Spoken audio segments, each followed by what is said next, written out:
Hello everybody and welcome back. It's Creative Redundancy back again, here with another live show video, live stream about some general info plus a chit chat. Now, I'm no expert in survivalism, bushcrafting, or preparedness or prepping in general. I'm just trying to learn more and put that knowledge into something constructive. Now in this, I'm going to be sharing some info, maybe get to know some of you a little bit better. There'll be questions or discussions going on about creating, making, survival related topics, DIY related stuff, and tech related type of questions or topics.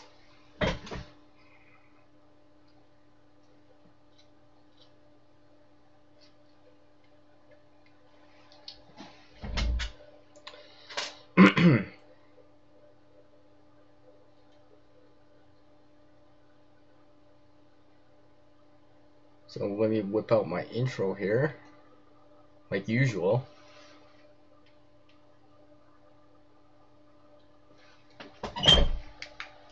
Hello, what is up everybody? Hopefully everyone's doing okay.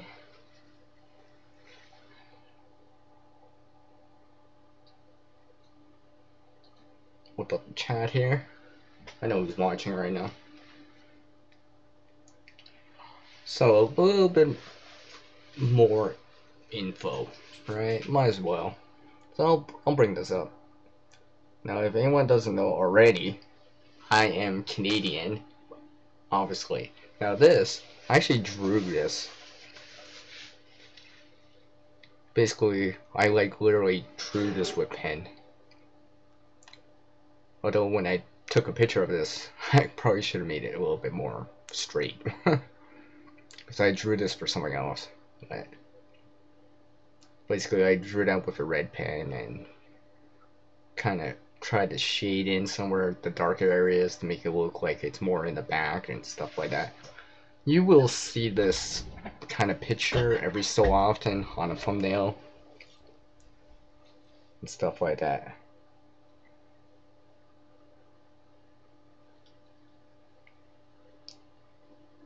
So let me take that off for a sec. Come back to my webcam here. So, because I have been asked that before. Well, CR is Canadian. Born in this country.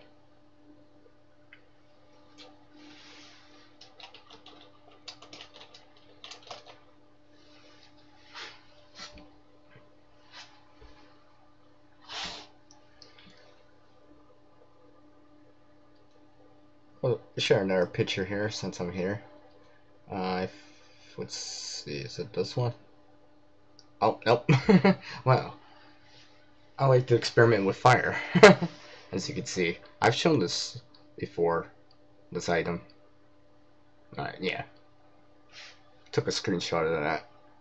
I like to play around with fire. Although I always remember, fire is a double-edged sword. As useful as fire can be, boils water, gives you light, gives you heat, regulates your body temperature, boils water, cooks your food. You might be able to signal with it, drive certain animals or insects away or bugs away like mosquitoes. It can also be destructive too.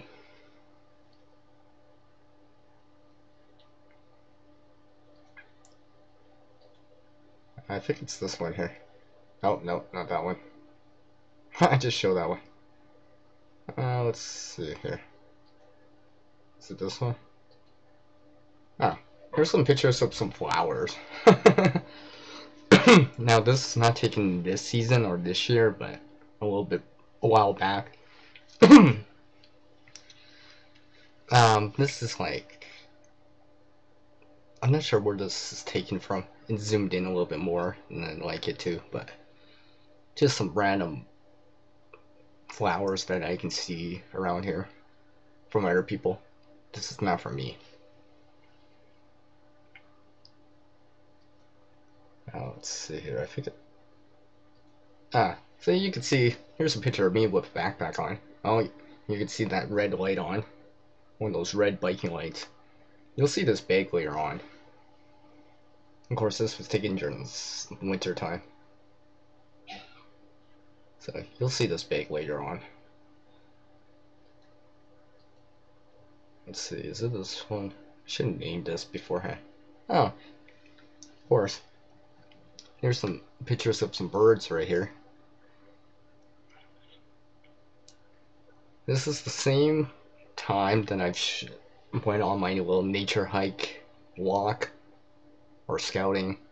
I forget what I named the title.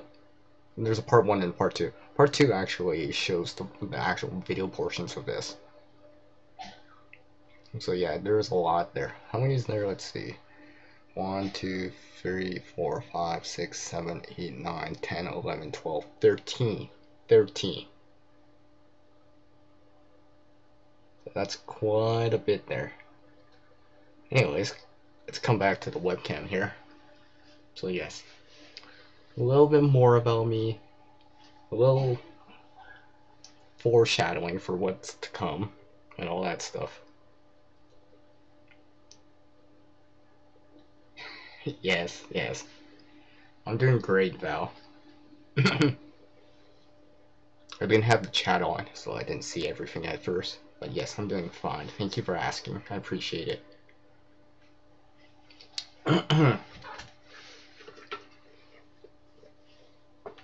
So, let me just sit down here. You might not see me, but I'm here. Sorry. I should have moved the camera more, but whatever. I need to sit for a second anyways. Have a sip of coffee. Cheers to everyone.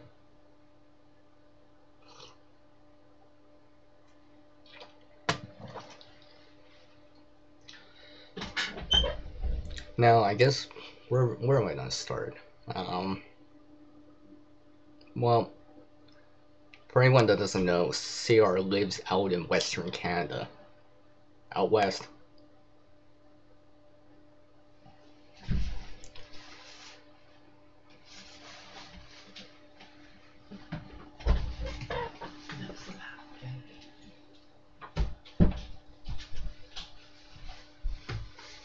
Sorry about that. I had to go get something there.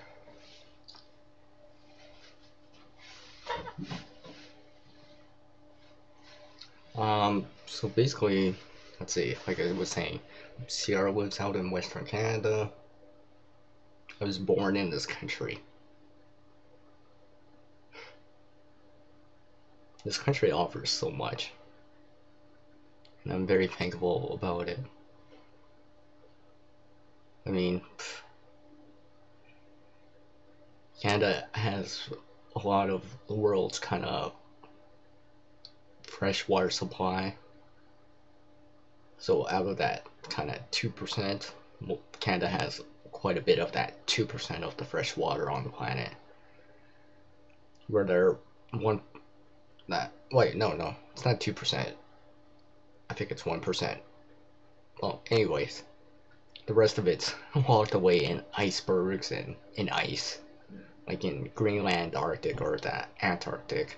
And then 97% of it is all salt water in the oceans, and then there's that little bit that's in the atmosphere, in clouds, or underwater, not underwater, but deep down, like aquifers, I guess.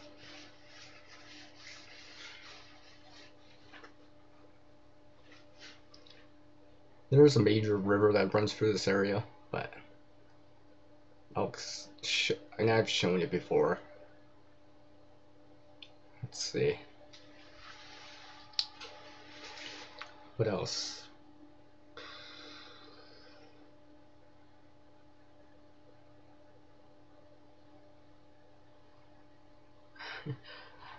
I sort of went through this before when I've talked about creating. I've talked about it briefly in our live stream, but in a nutshell, I'm here to show what I know, what I've done, what I've created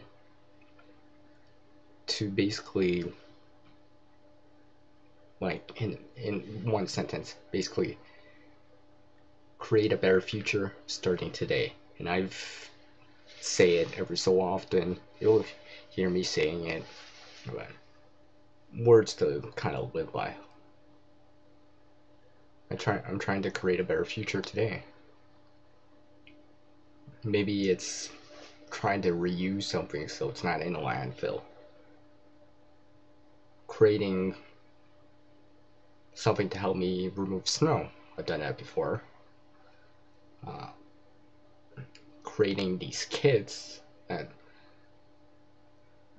could help me later on in the future. Or today, if it happened today. So, like, a fire kit, for example, shelter kit, water kit, maybe a food kit, a signaling type of kit, navigation, things to help in transportation, stuff like that. Hello, Queen Bee. Thank you for dropping by. I appreciate it.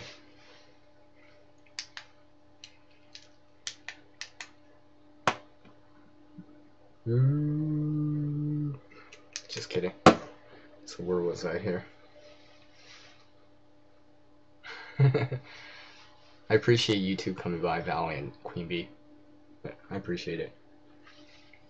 So much so, I cheers to that. My special coffee that I made today for the hell of it.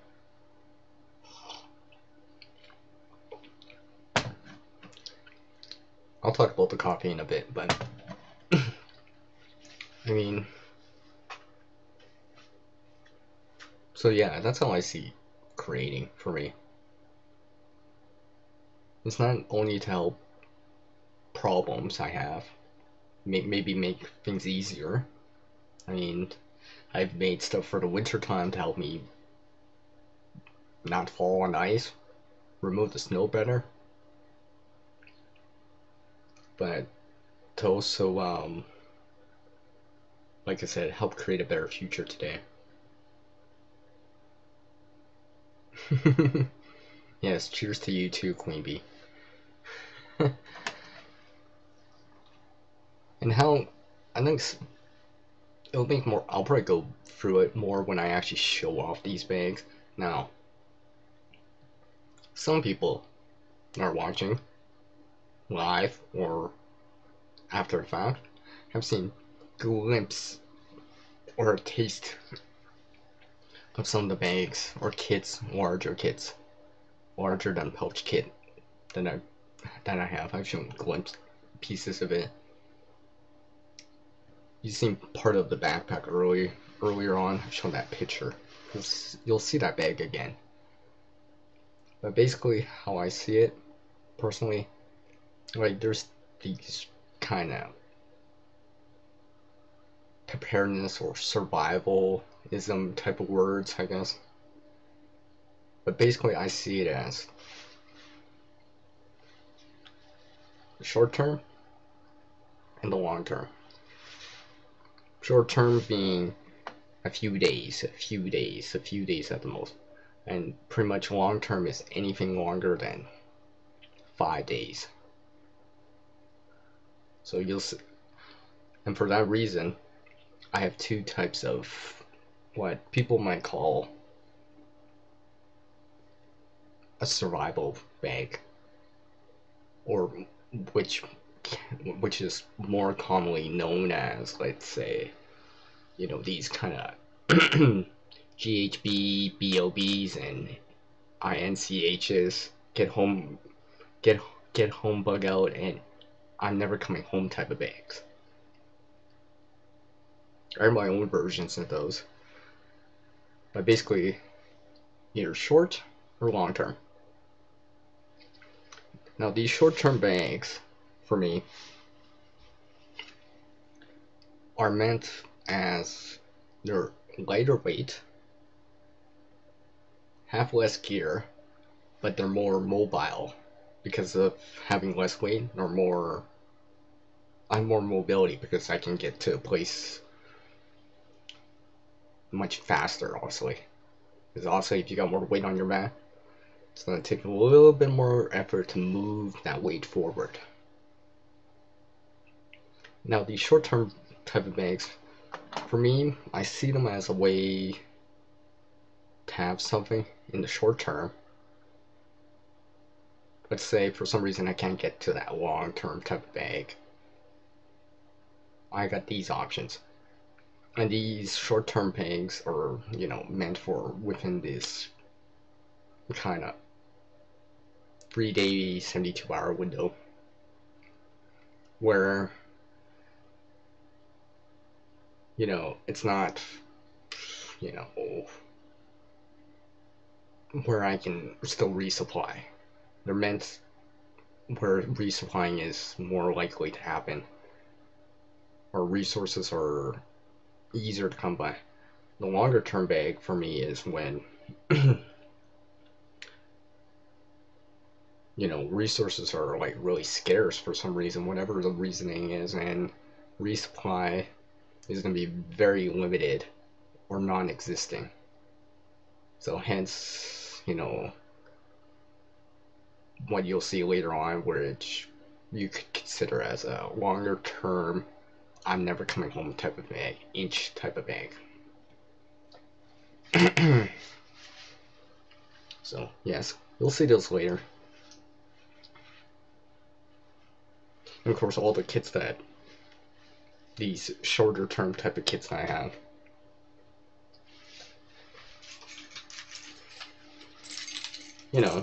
To go with the usual type of everyday carry items. The usual things that come with me, like my keys are in my pocket right now,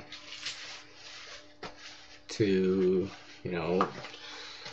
my supplemental survival kit, which I've changed the outside slightly, which I showed in the last live stream, and I've shown the contents in a different video already. To what's on my belt.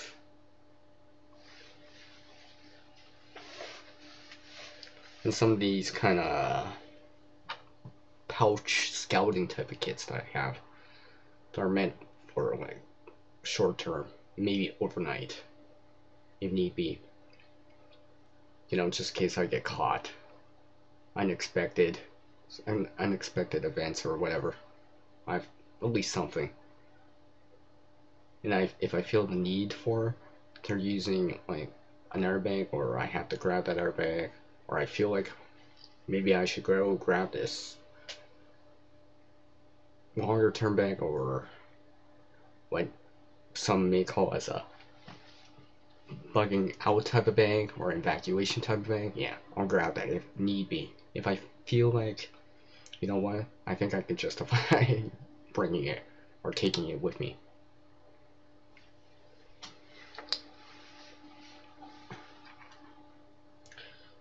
So that's basically what you're going to start to see a little bit more of, is those type of kits or bags for me. Now the reason I haven't shown them off is because I've been working on them. I've been working on this kind of evacuation, an inch type of bag, these type of pouch or scouting type of bags. Working on it, using them when I can, seeing what works, what doesn't work, making sure that whatever I put inside, it's be useful for me during whatever the situation is. At least give me options. Now, obviously, these are not complete, or I think they're not complete. Obviously, the gear inside can change. Maybe, instead of having per se, for example, I'm not saying it's with me or not with me, but let's say instead of having contractor bags, I update or upgrade it to, a reinforced type of tarp, for example. That could happen. That's why I haven't really shown these, it's because I'm still working on them. and I don't want to keep updating with a new version. But that's for another time. Okay, anyways.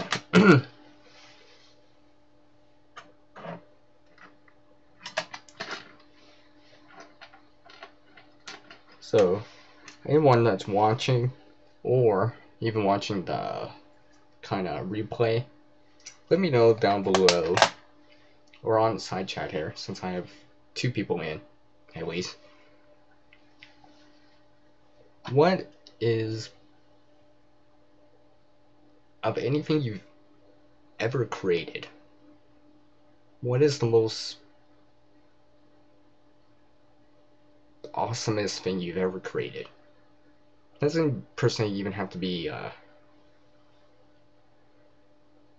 it doesn't have to be per se survival related. It'd be cool if it was, I guess. But let's say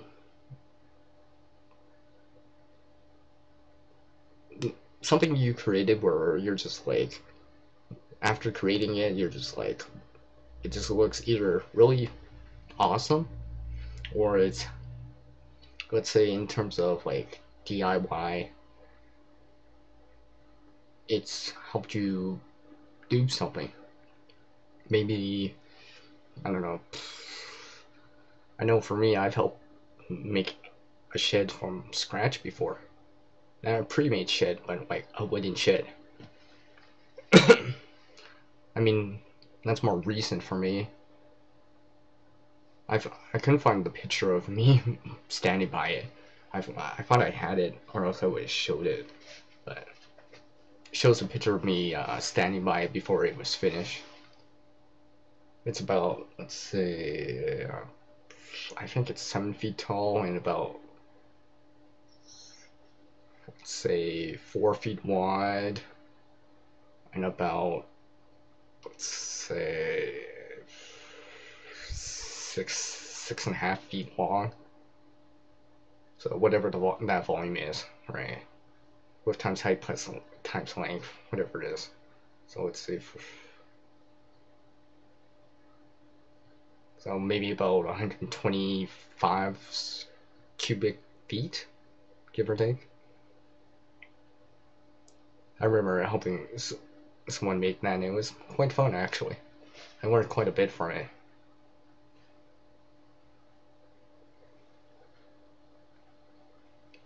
But that's just me. Yes, of course, Val. We'll show them when they're more done. I mean, I'm not saying they're not done right now, but, you know, they got basic stuff in there that you would see in different other videos, maybe from other channels. But then there's other stuff that I haven't shown yet. And see, that's another reason why I haven't shown off the bags, because there's certain parts that I haven't shown off yet that I rather show off or explain in a different video.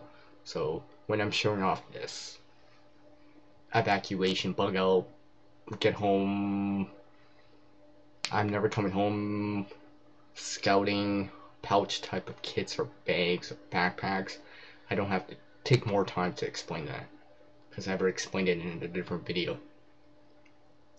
So that's another reason why I haven't shown them here at times, because there's certain little things that I want to explain first. Because it might be another video I do first. That way, when I talk about it, I can refer and put that end screen onto it.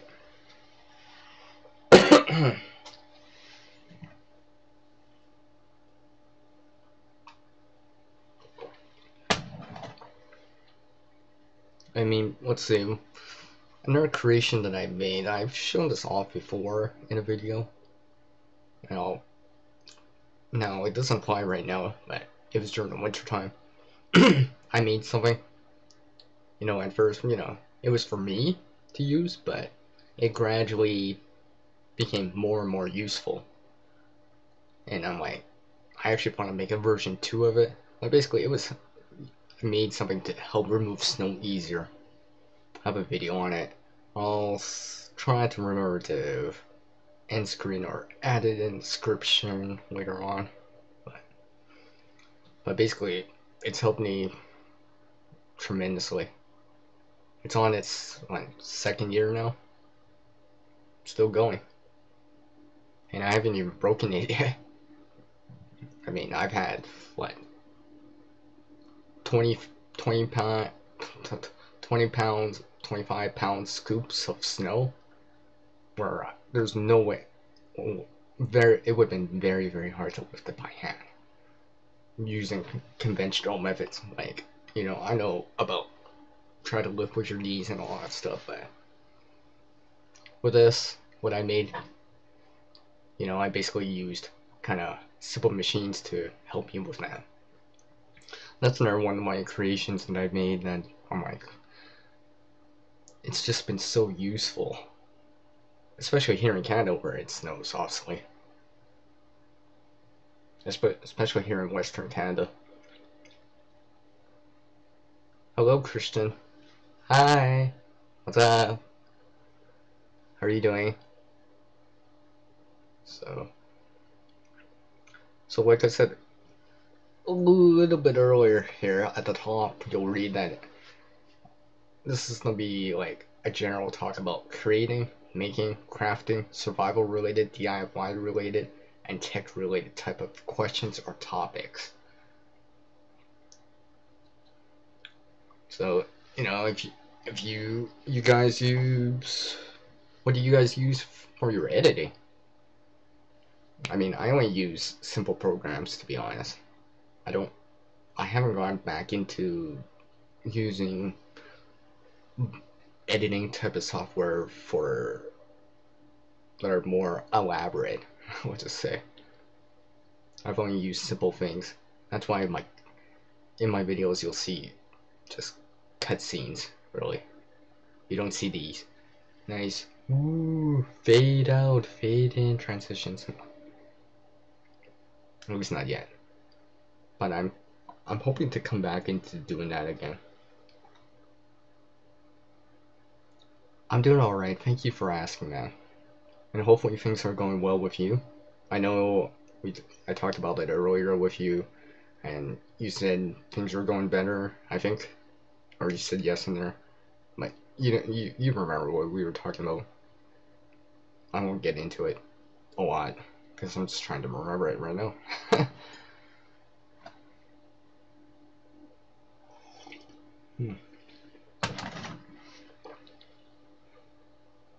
Just give me a sec here, just let me check on stuff here. So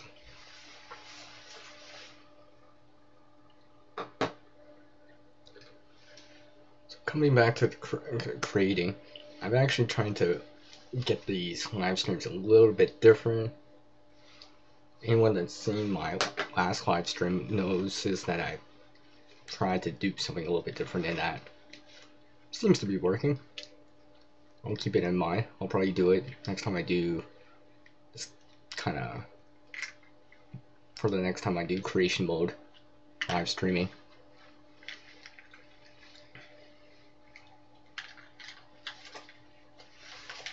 Another thing that I've been trying to get into, now I guess this is not really within the realm of the topics I've said, but something I've been wanting to get into is harmonica. Yeah, I suck at doing this, but maybe I'll try to look it up, see if I can learn it.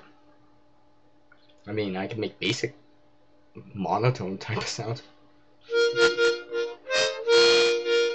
Yeah, I don't know. I could probably play Happy Birthday. Let's just say that. Now this was gifted to me from a friend. So, speak of which, I gotta clean this off. It's kind of filthy. So, I'll definitely remember to clean this harmonica off. Probably use hand sanitizer or something.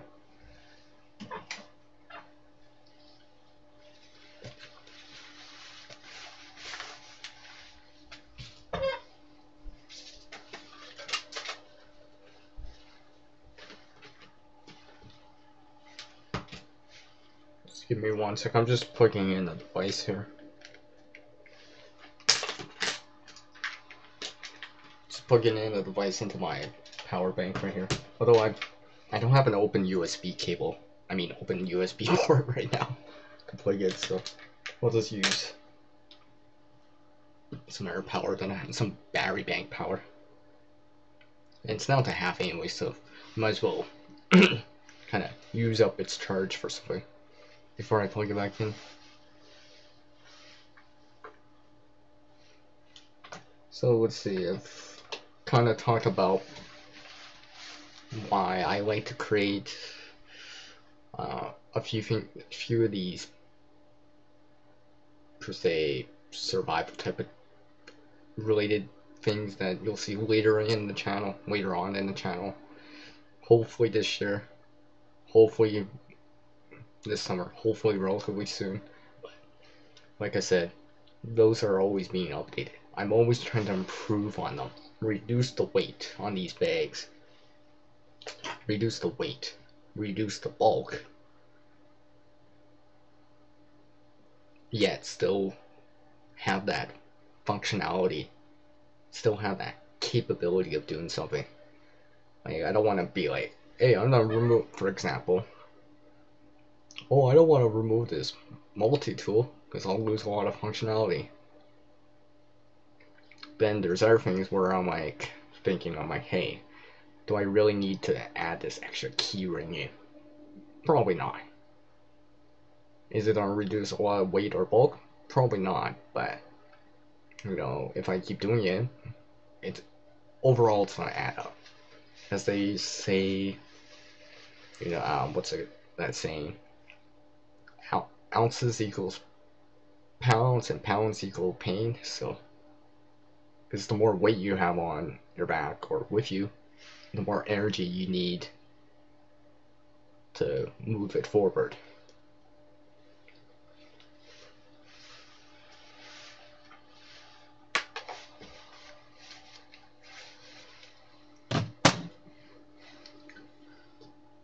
So, since everyone might be wondering, yes, this is coffee. I actually, a little bit earlier when I was making it, I kind of not only grinded the beans, but I also grinded some, let's just say, some commercially available chocolate, no names specifically, into the bean with the beans when I was grinding it, and kind of ran it through the coffee maker. So it's got that flavor of that chocolate in there. Tastes pretty good.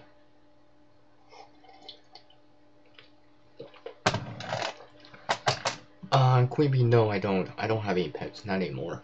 Used to, but not anymore. I mean, all my friends have pets. I mean, they have the only dog I know of, really, that actually likes to, like, do these sit, shake a paw. Yeah, she's awesome for that.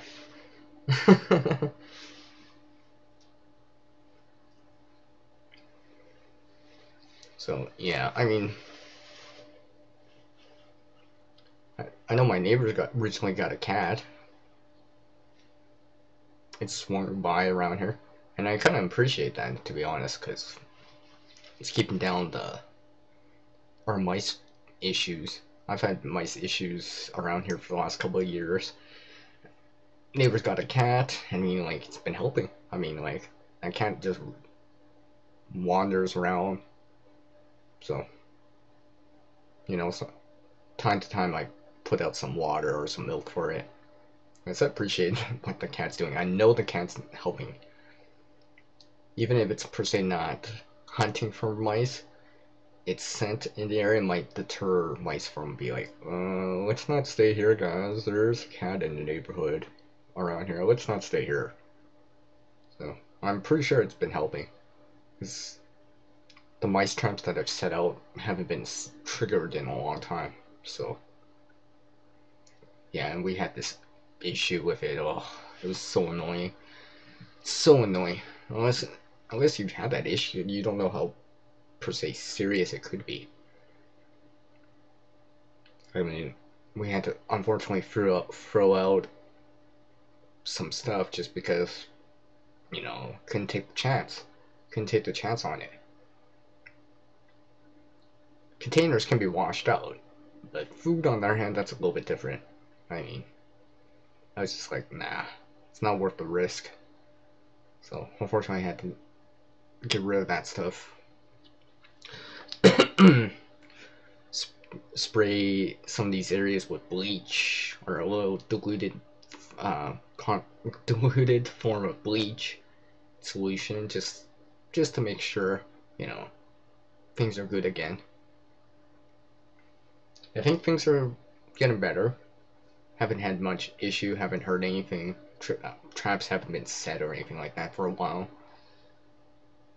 Haven't seen anything for the last 6 months or so, so I guess it's a good sign. So having these cats around here isn't such a bad thing, I guess. Your dogs always hunt for mice, eh? Well, that's cool. That's cool. Nothing wrong with that. These cats and dogs could be quite useful.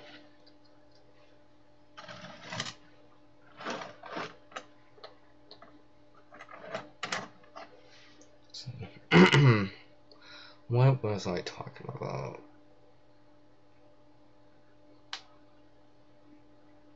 I remember having fish earlier on, but that was a while back. And I haven't come back to that in a while. Although I've been thinking about it, but I'm like, I don't know. I don't know if I want to go back to doing that. Because the thing about having an indoor aquarium is the water issue. I think the last time I had a tank, it started leaking, and yeah, it was a big mess. Like, it didn't totally fail, but you know, it's dripping, and then I'm like, we decided, you know, after these fish apart, you know, let's not go for this. So I mean, I guess if I get another tank, fish tank for example, or whatever, maybe I'll reconsider it. But for now, with the fish tank I could currently use, nah, it's not worth the hassle.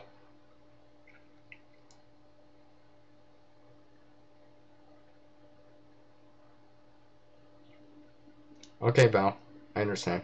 Thank you for dropping by. I appreciate it very much.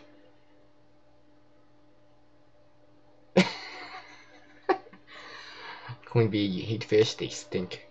I mean, well, I already know everything about you and fish. Not only on this live stream, but on the previous live stream. A little bit earlier. You already mentioned that. About how you don't know how to fish, but there's more than just catching fish. And there's other things too that just fishing, I guess, is more of the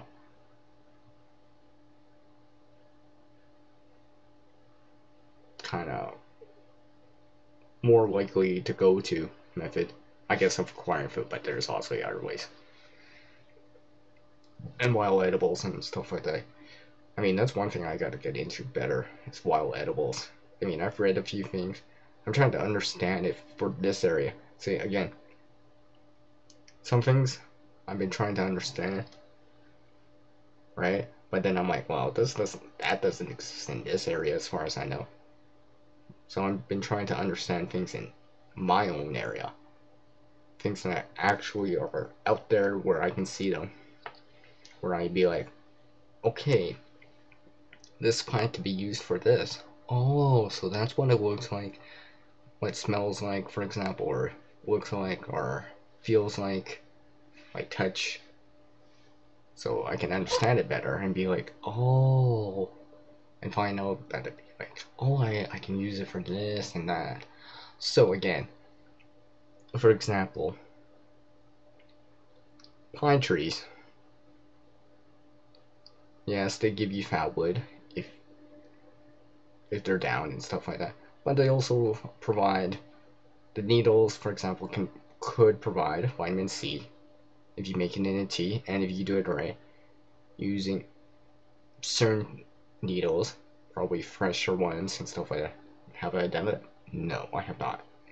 I've only read about that or seen it or heard about it. But one of these days I hope to do it. But there's other resources on that too, like sap, for example, pine sap. Pine sap can be used to make pine pitch glues. Could be used with a fire if need be, if you need kind of more oomph in your fire.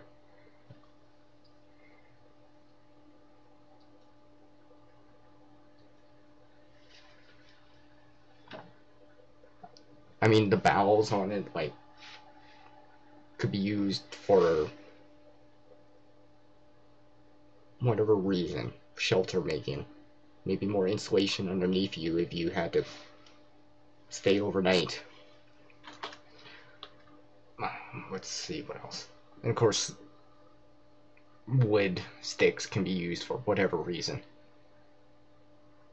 Shelter making, you know, on and on and on. I mean, I've made a few things from some pine, from some pine trees, just pieces that I find, and not just fat wood. I mean, how can you not like fat wood with a K? Yeah, but aside from fat wood's cool and all, but there's more to a pine tree than fat wood. And for the most part, I just let Mother Nature do the work for it. If there's a down pine tree, yeah, I'm gonna go try to harvest some fat wood, but I'm not gonna cut down a pine tree just to harvest fat wood. I mean, that's another thing. That, I mean, fat wood, maybe you can get it from like a later knot, like, so this was the tree. A branch coming out might have some fat wood. That might have some fat wood, but not in it. You could cut that without hurting the tree permanently, but you're not gonna get a lot of fat wood out of that. I mean, might be good enough for emergency fire starting, but you're not gonna get a lot. And I don't want to have to cut down a live tree, a living tree, if I don't have to. Because the living tree is actually doing something for all of us on the planet, called making oxygen, right? The photosynthesis part and stuff like that. So I don't want to have to get rid of a live tree if I don't need to, or use a live tree if I don't have to. If I can do it any other way, I will. If I have to, I will, but if I can do it any other way, that's how I'll do it.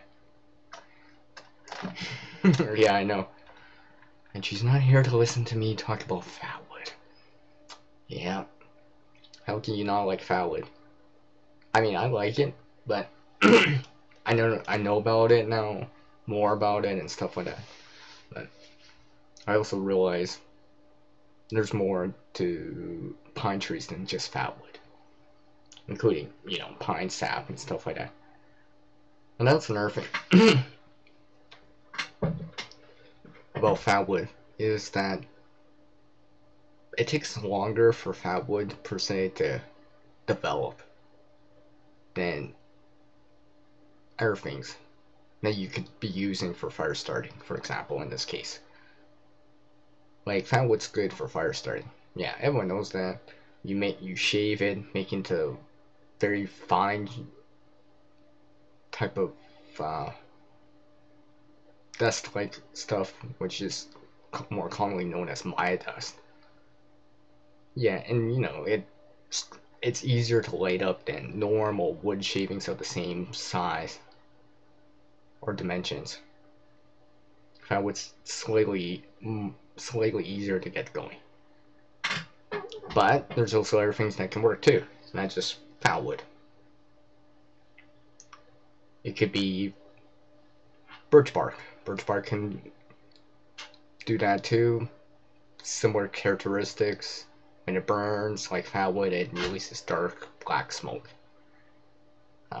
Pine sap, or sap in general, can help you start a fire, or at least give you something if you can get a flame going with like cattail or something, or you can get sparks going into your feather or fuzz or shaving pile. That pine sap or air sap could be added, that you found on a tree or whatever, could be added just to extend the burn time, maybe release more heat, and maybe try to get that fire going a little bit stronger, hotter, or longer, and hopefully overcome that hurdle where it doesn't want to burn to the point where, hey, it's self-sustaining for the next 10 minutes at least.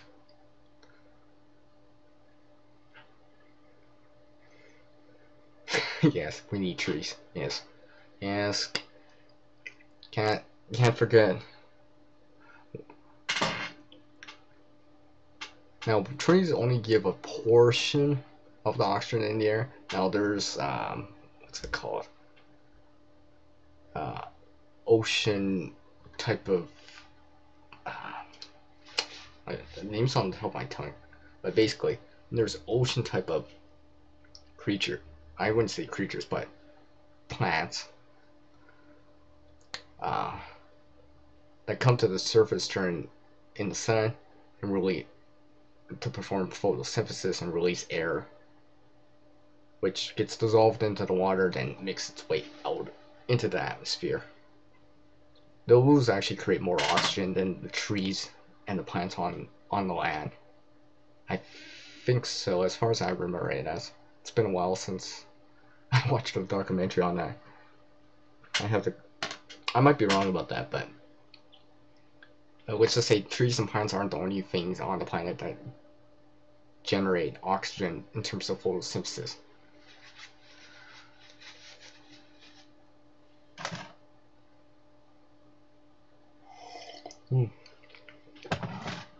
Wow, this is good coffee. Jeez.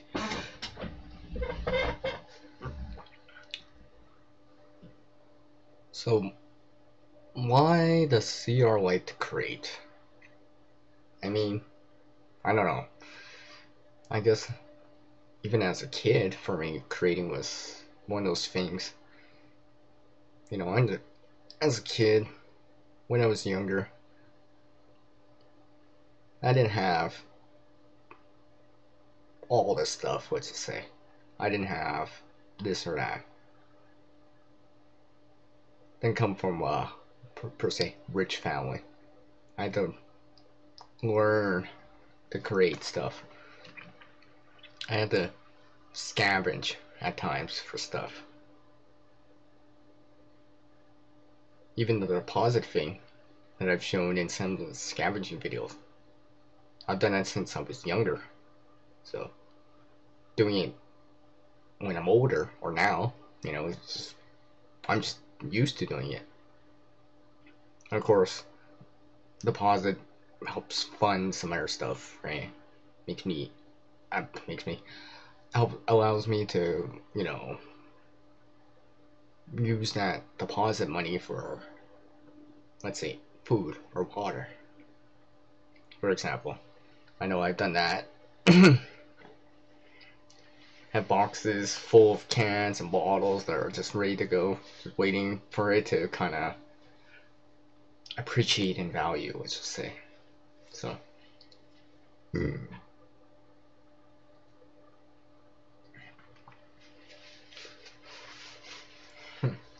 so yeah. Oof, it's getting warm in here. Okay.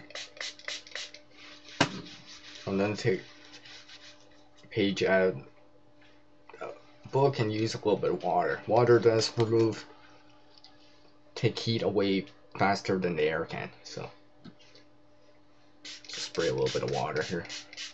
It'll help me cool down. Even though I probably could open the window, but oh, actually I'm gonna open up the window. Why not?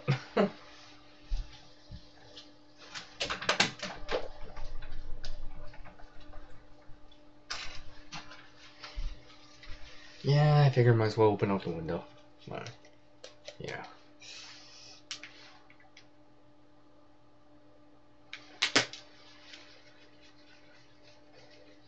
So yeah, when I was younger, you know, didn't have much, so you know, I gotta, like I said, scavenge, create it, kind of build it from wood, to a certain degree. You know, stuff like that. You know, I had people in my past that showed me creating stuff from like teachers from school, right? Learned about this and that. I mean, especially some of these science classes. Some of this info I still remember to this day, just because I'll be like, oh hey, it even applies even now for me, or I apply it to certain little things like, let's say, building a shelter, insulating the shelter, fire, solar, that kind of stuff, where I can relate it to stuff from the past where I, like in a science class where we had to build basically we had the winner was the one that could get normal tap water, and we all had the same source, the hottest. So basically like a solar oven. And one of the things that, you know, things that I learned from that, yeah, I'd applied it to things that have been showing. Especially, let's say, the little solar distiller that I showed. Some of those concepts I've known since I was a kid, and you know, I've applied them to that. I'm remembering that, you know, I done that a long time ago. I'm remembering asking my teacher about it, and he's just like, yeah, that makes sense, right, to me. And I was like, oh, okay. And I grew a better understanding of it. And now, as you know, a much older person now, I'm like, hey, this still applies. I can still use that kind of knowledge from the past to aid me here in the future or in the present. So, I mean, there's other stuff too, like from, like, let's say, unfortunately my knowledge in biology is not the greatest lately. I feel like I probably would have known more in the past than now. You know, I know the basics, but that's about it. I don't always per se know what species of tree this is, or I know some other people, some other channels, they know. They're like, oh, this is this kind of type of tree, or whatever. Sometimes I don't know that per se. I mean, I try to ask people that are more knowledgeable, and then it'll be like, hey, do you know what this is called? I've always been curious what's it called, besides just calling it a tree. Where I'd be like, oh, it's this specific type of pine tree, this specific type of spruce tree. No, do I know specific? No, but I do know that it's a pine tree. I do know it's a spruce tree. I do know it's like poplar or something like that. Yeah, I've started to understand that type of plant or tree's characteristics, where I'm seeing where uh like pine trees, right? They give, there's sap. It's got that smell, that kind of characteristic, uh, and how the maybe even how the bark looks like on a birch tree. I'll be like, yeah, I know this is birch. Do I know specifically the species or something like that? No, but I do know from the characteristics that I know of on the bark. I'll be like, oh yeah, this is birch bark, you know, and birch bark could be used for a number of different things besides just fire lighting.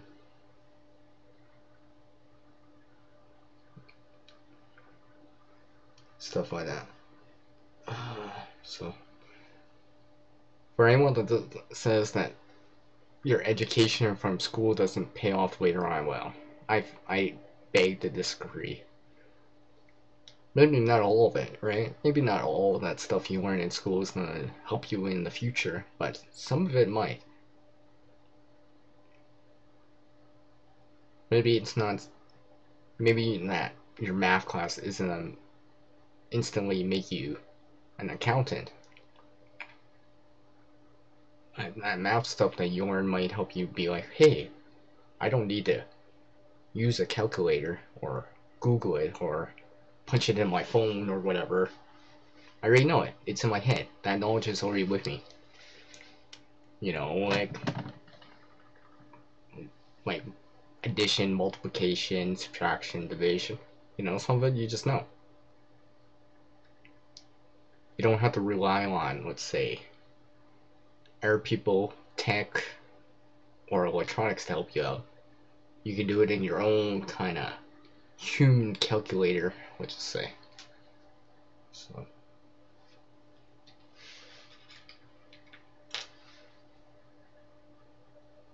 Let's see, where else?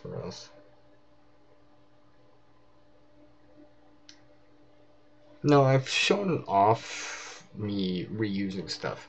Now, that's me reusing or recycling has been with me since like ever. Like, I can remember that since I was like a wee little lad, very, very small. And it's still,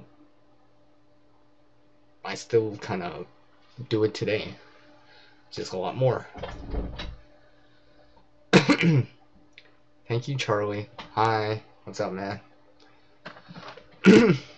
No.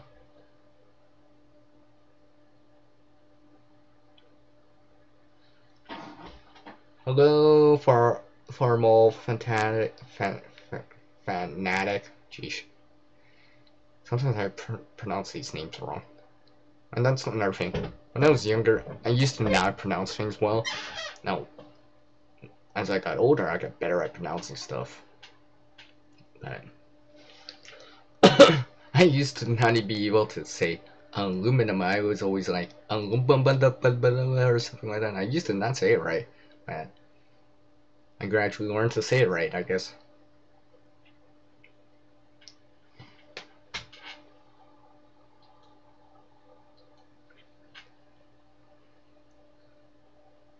I do appreciate YouTube swinging by. Thank you very much. I appreciate it. You know, even if it's for a couple minutes. The channel support, that includes everything. You know, I always appreciate it. Not just that. Bus to bus thing, or the red number just going up, you know. That's only part of the equation. I always appreciate people actually coming by the live stream, actually leaving comments. Because to me, that shows that you cared enough to, and had enough time to take that time out of your life to come by, to visit what I'm doing, check out the content, check out the live stream. Maybe it's not as entertaining as some of these other channels, and maybe it's like this one right here, where I'm not per se in creation mode. I'm not in talking about something exciting and showing off something exciting like fire or tools, where it's just general talk. You know, where I'm getting to know you guys a little bit more, where I can explain a few things, maybe share a couple stories of the past and stuff like that. Hello, X-Ray Zulu.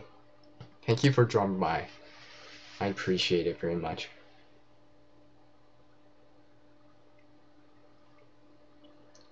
Well, obviously this time around, in this situation, this period of time, no, I'm not per se in creation mode, but for the most part, I'm always in creation mode.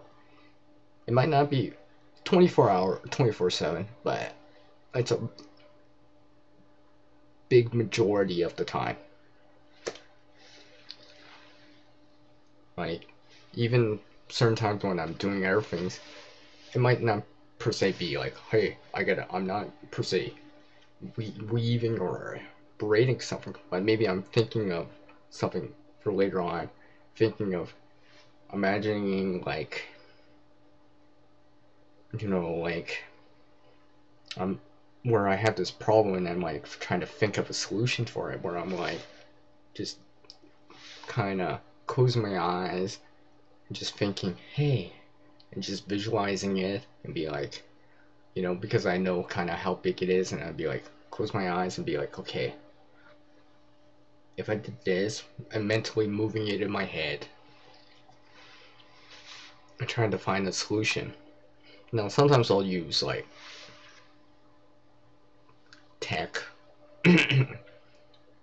let's say software on a computer or whatever, just to help me along, just so I can visualize it a little bit easier, have specific measurements, pop them in and be like, and virtually move the items beforehand, so I don't have to waste any energy and be like, oh, hey, I got half a foot of clearance, okay, this should work.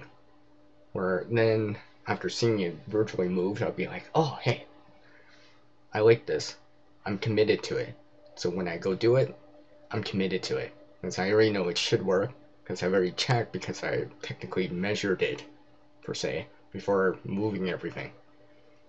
So, or as they say in, like, whenever you're building anything, measure twice, cut once.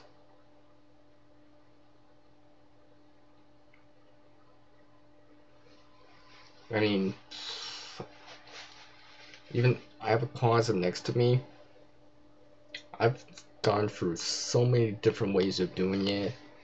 I mean, I remember one time watching a live stream about someone organizing a closet, and I'm just like, I can buy it, and it gave me motivation to actually do it too. I'm just like, they're organizing the closet, so I'm gonna do the same thing.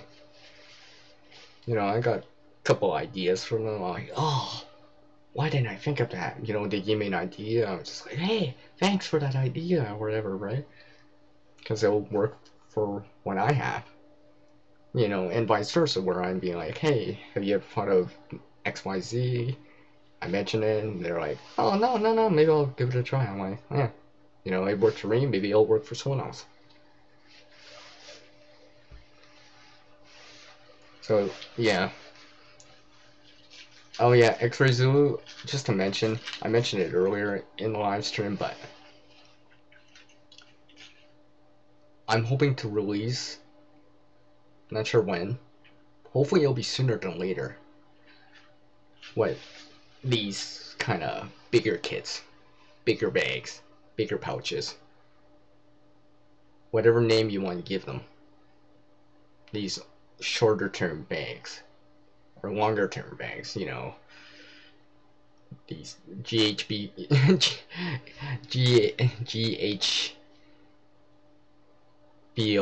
and these type of bags. I'm never coming home, look out, get home type of bags.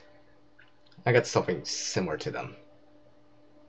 Now, again, in a nutshell, why I haven't released them, because they're not ready yet.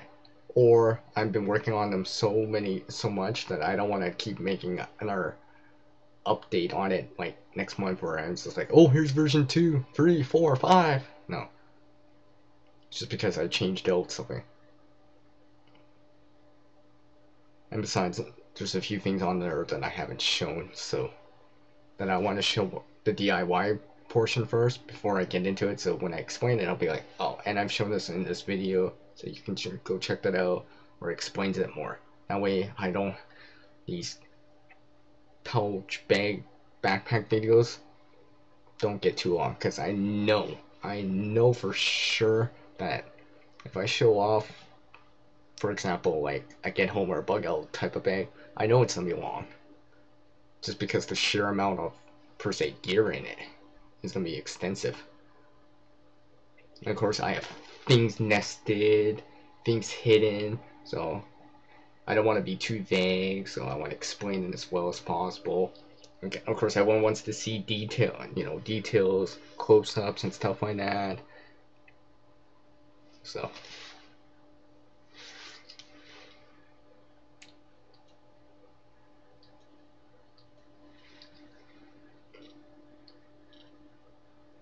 what kind of things that I like to do also is, besides creating, I do a lot of creating at times. Like I said, not 24/7, but the majority of the time. Sometimes I'm trying to learn more on a topic, whatever it is. I mean, in the previous live stream that I just did, I showed some fishing stuff that I'm trying to do. Yeah, I know you can go buy stuff, but I was like, hey, if I can create it, I can create it again and again and again. And not only that, reuse some of this stuff that would get tossed in a landfill. So that resource is now with me and may or can help me later on. And of course, if resources were limited, at least I know, hey, I've done this before. Maybe I can do it again. Or adapt that to something else or similar. I mean, I watch a lot of these kind of DIY creation type of channels too. Not just this survivalism, bushcrafting, or preparedness type videos. I also have interest in DIY and making or creating type of channels too. So all the popular ones, yeah, I am channel supporting with them. I channel support that kind of stuff.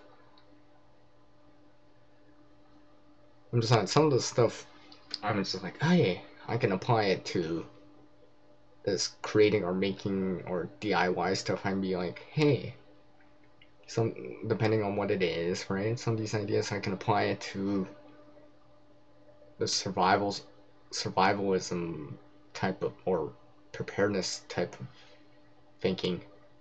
Be like, I don't have a specific example in mind. I'm just trying to think of one.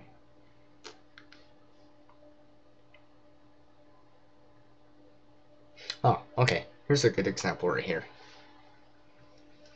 which I'll bring out here.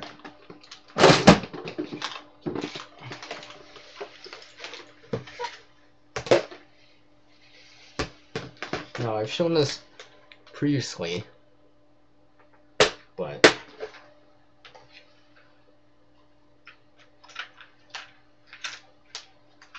now this is not done yet by any means, but here's a spoon right here that I'm trying to convert into one of those spoon type of lures that basically would be like a dodger or flasher. I think that's the terminology. But basically, it's supposed to be random or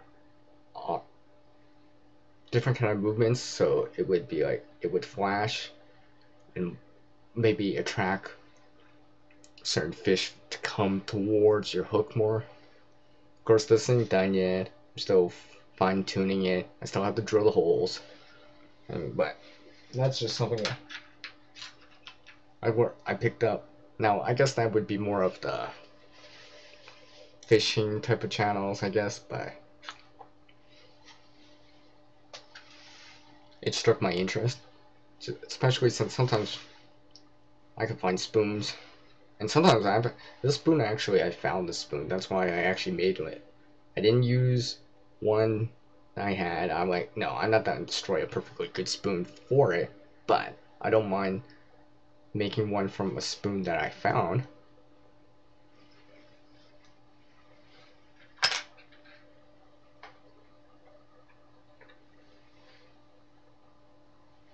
Of course, learning how to make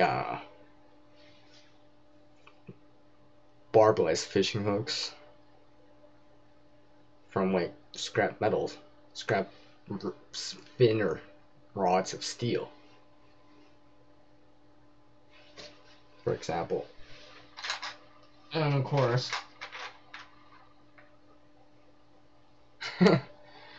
now, by no means is this what I would use, because I'm only practicing, experimenting, but here's something else. I'm just experimenting with different materials. Fishing fly, made with real feathers. So these feathers can come back. I can reacquire that resource. And so once the birds are around, the feathers are going to be around. The hook I made, it's a homemade hook, so it's going to be barbless. Just something I've been messing around with. Not sure if this would catch anything, but it looks cool.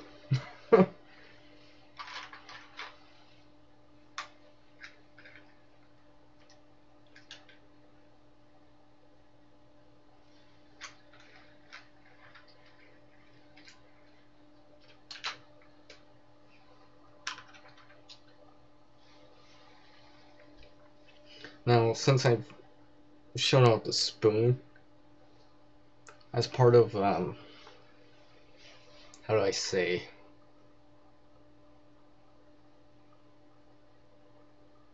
the outside type of box thinking, or this kind of thinking that I do at times where I'm in creation mode, I've tried to see if I can make stuff from a fork. Here's a fork. I'm actually thinking of making something from this.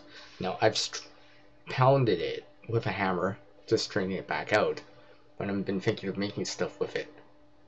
And there'll probably be a video on it too. There's probably a lot of things you probably could use this for. Doing some more research, experimenting with it, just seeing for myself for what I can get. Because sometimes, oh yeah, and this fork I actually found. Yeah, I know. I think it's funny how I find this kind of stuff. And I'm just like, well, let's see if I can reuse this resource. So instead of this going to a dump or in a trash bin, I'm gonna use it to create something useful for either me or for someone else to use.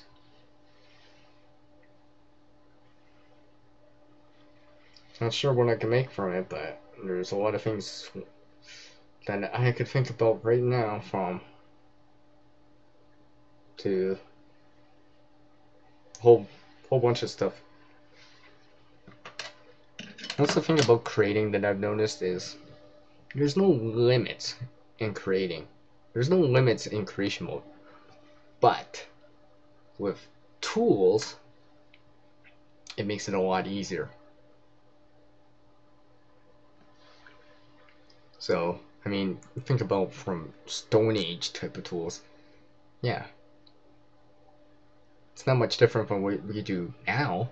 It just took them, caveman, for example, or a cave person, I should say, much longer to, let's say, do stuff. But because of it, they also got really good at doing it.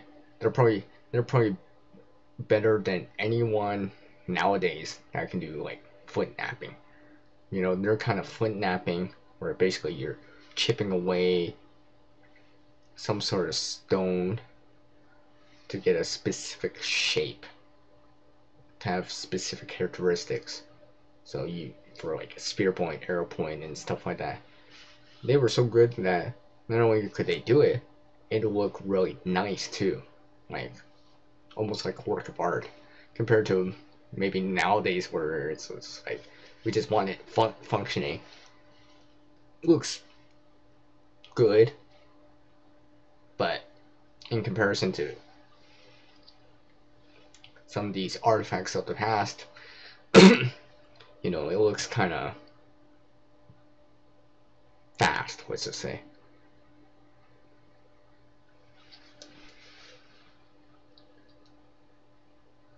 So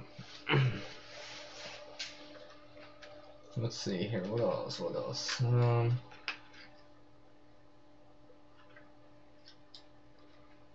I sort of tried to get into flint napping. It's one of those, flint napping is hard. I mean, even with the right tools, I guess it'd be slightly easier, but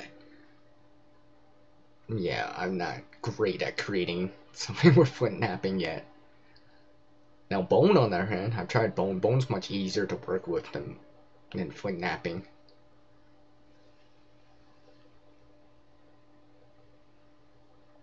But bone only exists in certain sizes.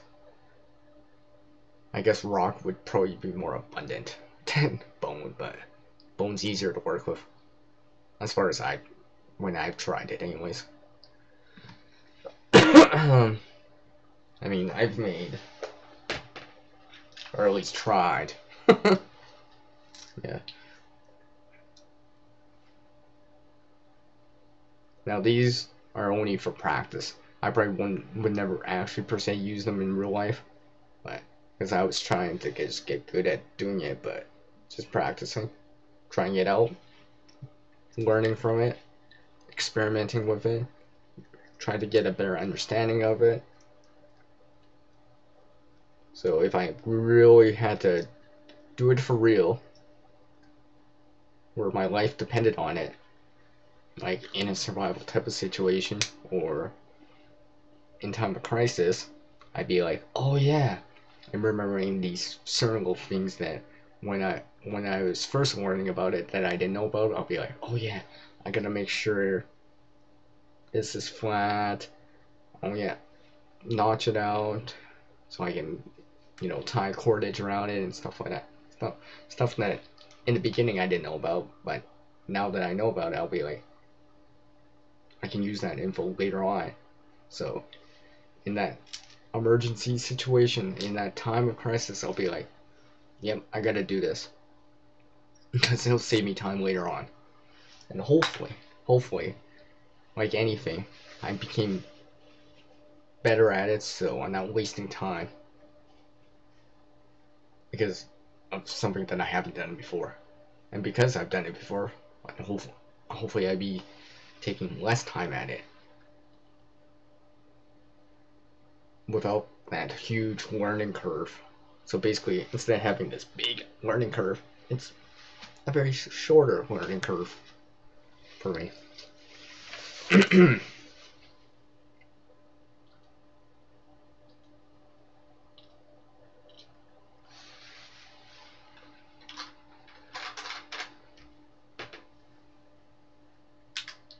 And of course, I've been trying to make stuff out of scrap metal too.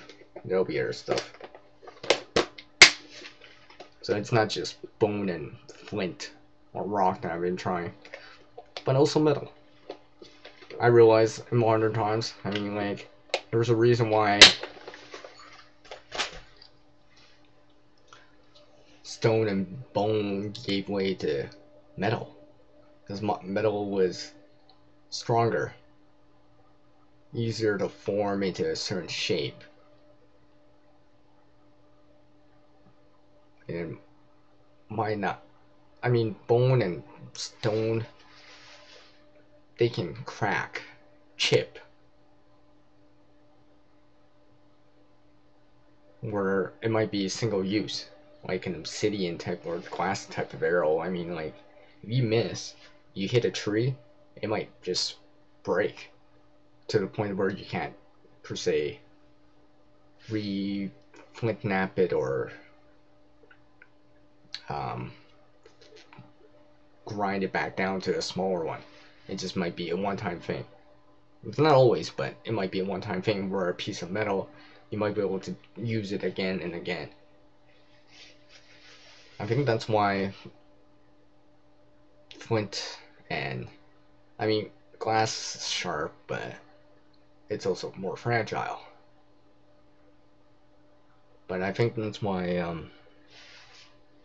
flint and bone gave way to metal, because metal was easier to work with, more likely to be able to use it more than once. You can get certain shapes, and I think you can still get that kind of sharpness that you wanted.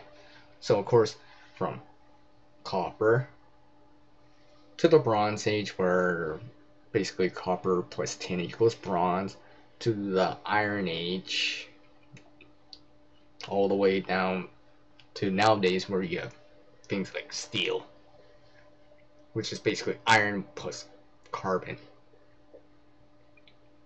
So similar to how copper plus tin equals bronze, iron plus carbon equals steel.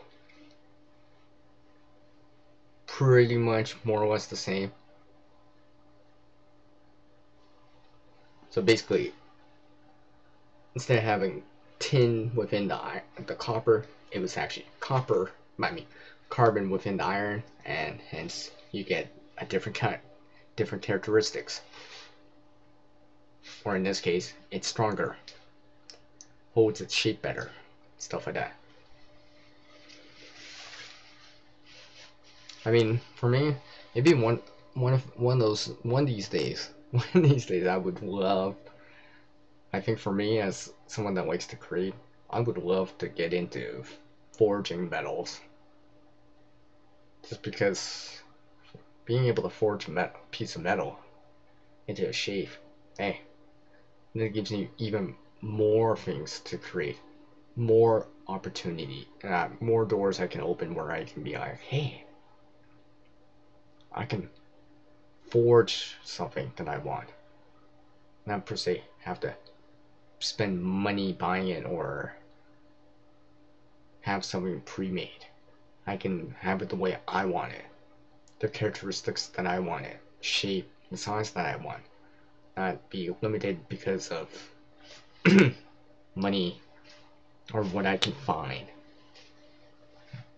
Because I could take scrap metals and be like, that's another reason why I want to get into it, hopefully, is because then I can just take scraps, things I find that people are tossing, whatever it is, I mean, metals of whatever kind. Maybe it'd start off simple like aluminum, but hey, maybe in the future it could grow into something like metals like iron and copper, steel. Hopefully, one of these things I would like to be able to forge. But of course, until that day, right? It's just another dream. Hopefully it'll come though. I think once I actually got a forge, I'd be watching all these forging videos and learning the terminology, stuff like that, trying to acquire more knowledge so I can apply it. Be like, let's try this out. They say do this or that and look out for this. I'll be like, okay, let's try this out. Let's see if try it with my own hands. Experience it for myself and gain more experience, be more skillful at it, and not just have that knowledge. Knowledge is cool and all, but sometimes skill and experiencing it in the real world is more. And besides, I could take that fork and melt it down and actually get something cool out of it. Well, just doing physical things to it, like pounding it or grinding it or sanding it, where I can actually get a shape that I want. So instead of having a fork, I could have a spoon, for example. And a lot of the scrap metal that I have, I'd be like, hey, I can melt it down, make something useful out of it, convert something useless, let's say broken piece of scissors, into something awesome. And not just another striker or a scraper for a ferrite. Yeah, I know I can use scissors for that, reuse scissors for that, but it'd be cool to be able to make something that is more specifically to what I want, not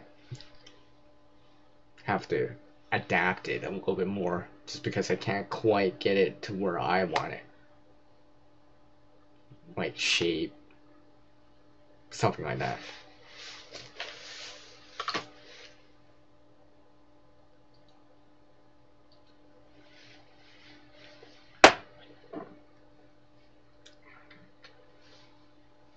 Now, one thing coming back to the foraging is, now I've not been able to do this here in Canada.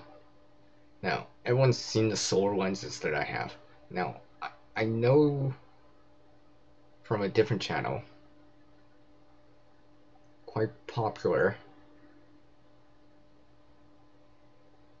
and he's been on National Geographic before. I'm not that specifically saying, but let's just say he's very popular for doing some of these solar videos. And you know, I've seen these videos where they're melting metals, right? And I'm like, oh, I wish I could do that here. I've been able to melt aluminum to a certain degree, but nothing like, you know, like iron, steel, copper, which have a much higher melting point than aluminum, where their melting point's at 8,000 degrees Celsius, or is it Fahrenheit? But anyways, where their melting point's much higher, where I'm like, no, I can't even do that.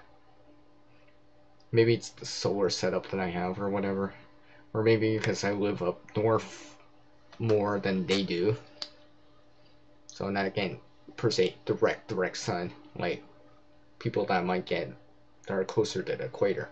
But hello, Joran. Hello, thank you for dropping by. I appreciate it very much. So no, that's okay, Joran. I appreciate people that drop by even for a bit. To be honest, this is just more of a general info where people get to know me just a little bit better. Maybe some details that maybe you didn't know about, stuff like that. And maybe for me to get you to know some of you guys a little bit better.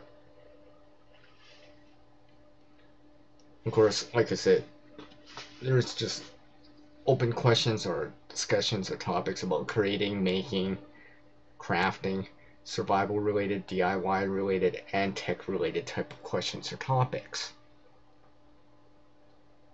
It's basically I'm going through. Hello, animal lover 33. How's it going?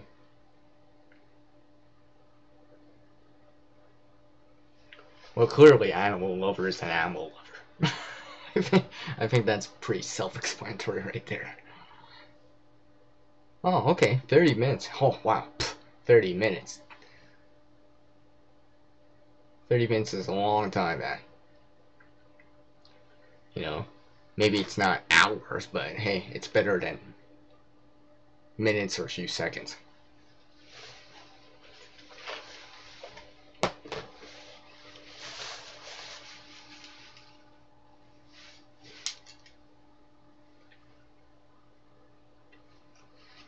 Joran, probably for now. Probably for now. And see, sometimes I don't know. Our people might know more about you, and there's other channels that don't know much about you. In this case, I didn't know you lived in Sweden. But you know, it makes sense. I've seen my analysis, the analytics, and it would explain why I see views from Sweden now. Makes more sense. So, see, I learned something more about you guys, which is cool. You know, I know Animal Lover likes to show off animal videos. You know, I've seen some of them, not all of them, but yeah. Yes, Queen Bee. Yes, I know. Queen Bee's an Aussie lady. down south, you know, where it's wintertime. It's where it's cold down there, apparently, relatively speaking. Probably not as cold as it gets here in Canada, but for them, I guess it's cold. You know. Yeah, exactly. She comes from the land down under. You know, we're up here in North America or Europe. She's way down there in that small little continent slash island slash country called Australia.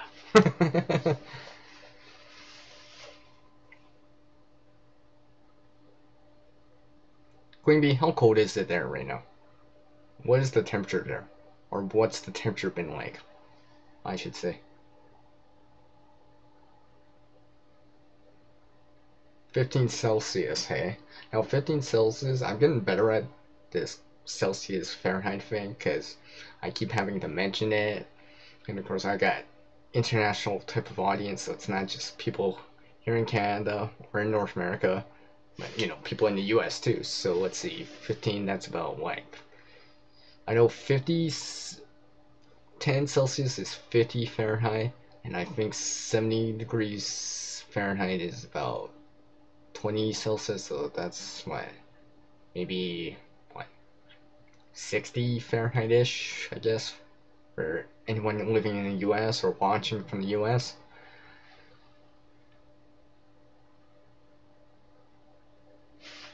$15, I think it's relatively like that right now here. 15 is warm, but of course it depends where you come from, what you're used to. Like if you're used to seeing a Fahrenheit when the overnight temperatures are like in 60s or plus 13 Celsius, you know, that might feel a little bit cooler, where you're like, it feels cold. You're using the four-letter word, not just saying it's cooler. You're like, oh, don't worry, it feels cold, because you've been used to this heat so much. You've been kind of climatized for the heat more than the cold. Where here, you know, that type of temperature, I'd be like, well, that's nothing, right? +5, and that's nothing. In comparison to someone that's been used to hot weather, +5, +10 probably feels cold. Where for me, I guess, where they're like, oh, it's nice. It's only +30, 93 Fahrenheit or whatever. Where I'd be like, oh, wow, it's so warm. You guys aren't hot? No, we're used to it. I'd be like, yeah, right. So it's all what you're used to, I guess, for weather.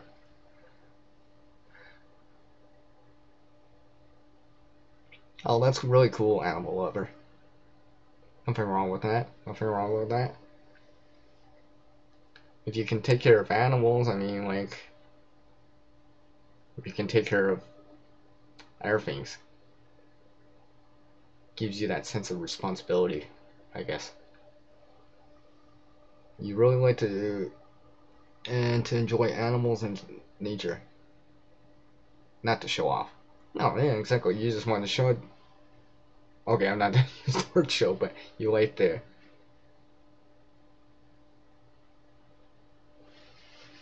Yeah, I can't think of a word besides show.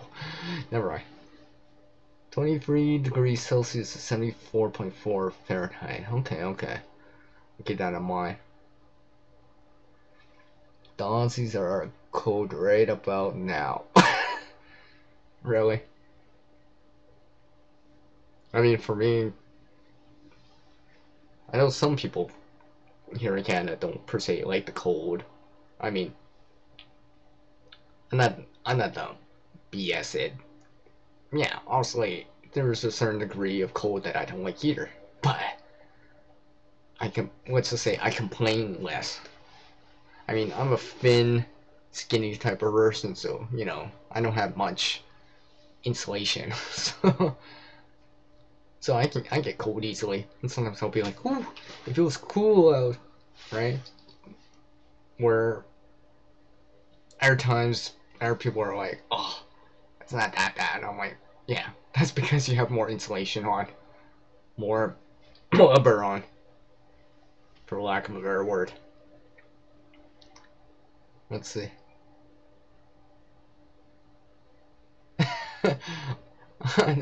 Joanne, you would sweat, and that's what you do. Cool, cool. Oh wait, I shouldn't be using that word. Awesome. Yeah.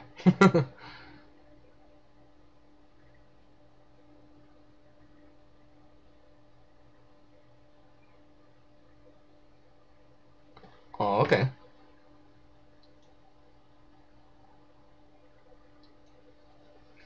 You like to show.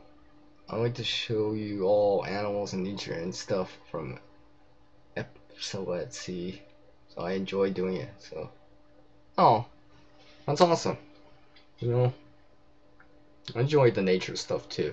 I might not know everything. You know, might not know specific dog breeds.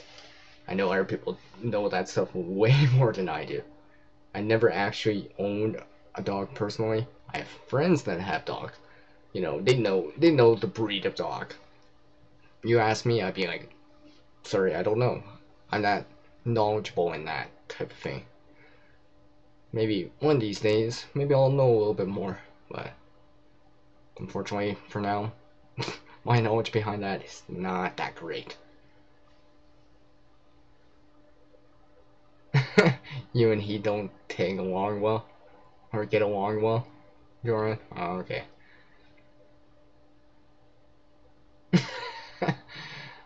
Well, don't move down south, Joran. I might not be.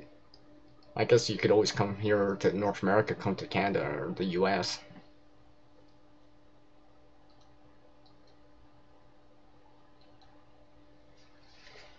So let's see here. I guess I kind of got off topic from the. Well, I guess it's a survival related topic, I guess. Because, I mean, weather or shelterism word, for the most part, it's an ongoing thing. We always have to kind of adapt to the weather more. We gotta put on clothes put on the right foot gear, where it be for hot weather, where it's like sandals, for example, to so like snow boots and snowshoes in the wintertime, to maybe rubber boots when it's raining in spring or during the summertime. I mean, I guess it applies, I guess, right? It's one of those things that's ongoing.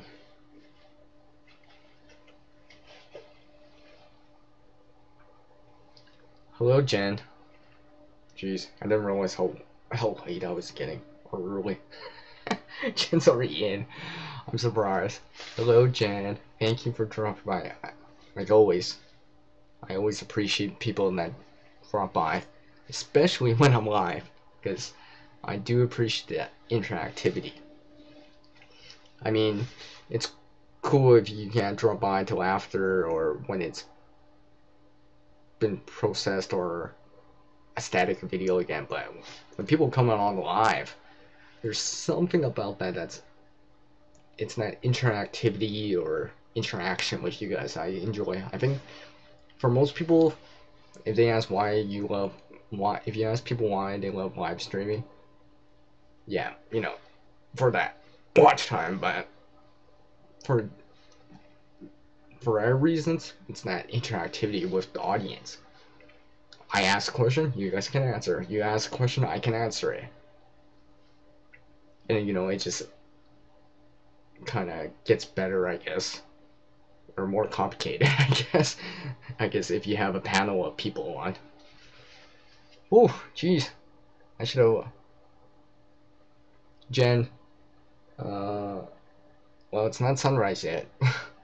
If it was, I'd be turning off the lights, because it'd be daytime, but it's not quite daytime yet.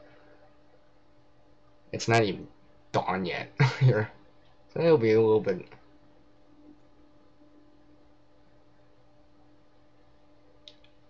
Oh, I felt that before, Joanne, about hot and sick, where you're just like, it's that nauseous type of feeling. I think it's like one of the earlier stages of like heat exhaustion or dehydration, lack of water. And that's probably just very minor symptoms of it compared to where you're actually throwing up or these very intense headaches. When it happened to me, it was very minor headaches in comparison to what I've heard other people suffer through.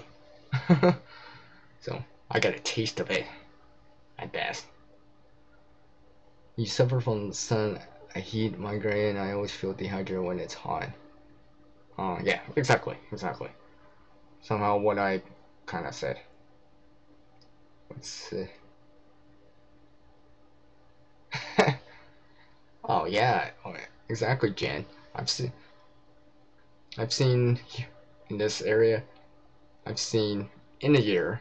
Now, it might change over a week, but where I've seen all sorts of different kinds of weather, from precipitation, from hail, heavy rain, showers, pouring rain, mixed precipitation, sleet, flurries, snow, heavy snow, freezing rain. Oh, freezing rain's terrible. Yeah, freezing rain's definitely terrible. To all that stuff. Highs that go up to plus 30 Celsius, 90 degrees Fahrenheit, all the way down to minus 30, minus 22 degrees Fahrenheit with harsh northern Arctic wind chill. But when it blows, it feels like cold sandpaper hitting you. That's what it feels like in a blizzard at times when it's really windy. It feels like when it's hitting your face, it feels like sandpaper's hitting your face. Oh, sometimes it can be very ugly, let's just say, and very cold here in Canada. Aw, that's cool. Joanne, I decided I'm not using that word, the SUP word. However, I will accept anyone that says channel support. And to be honest, that should be the word we're using, because channel support involves not only the SUB, but commenting, viewing, sharing, and basically channel support involves all of it. So not just the SUB, but I'll let it fly this time. Just letting you know, man.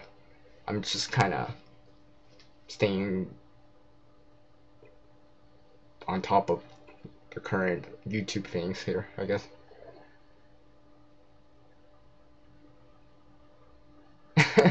Yep, flowing with more coffee. Oh, look at that. I have my cup right here, Jen.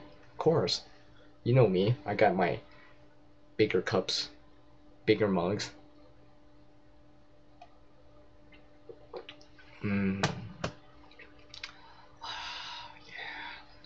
That's good coffee, yeah. Although I wouldn't mind warming up on it.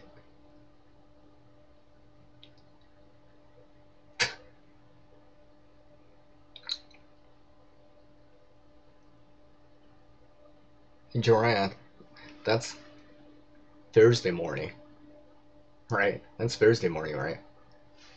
That you're talking about? Oh, wait, I'm sorry. I misread that. That's PM. So that's... No, that's still Wednesday afternoon, isn't it? Jeez, I should know better. Let's see. Jeez, you wrote... Jeez, maybe I should put the slow-mo on for this. Just reading one you got. Oh, yeah. When it's hot, you feel constantly thirsty. Yeah, I remember one time, I went for a walk and midday plus 30, I'm just like, I shouldn't have rationed the water so much. I mean, I was drinking, but clearly it was not enough, because, or maybe I was wearing too much or whatever, but let's just say I felt that headache, nausea, and let's just say I shouldn't have sat on a bench in the sun. I just sat in the shade more. Of course, I learned from that.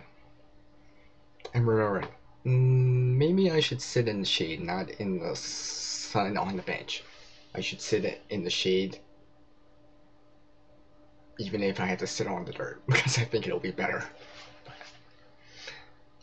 It's things that you learn, right? Sometimes you don't learn things right away until it happens. Yes, Jen, I know you're an early bird. You're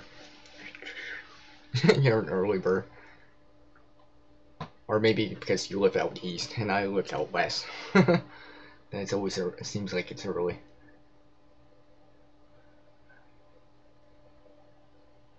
Ah, I see, I see.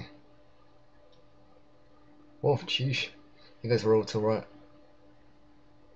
Oh, no problem. No problem, alright. No. I'm just letting you know.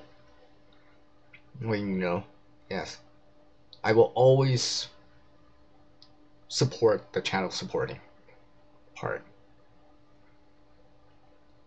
Yeah.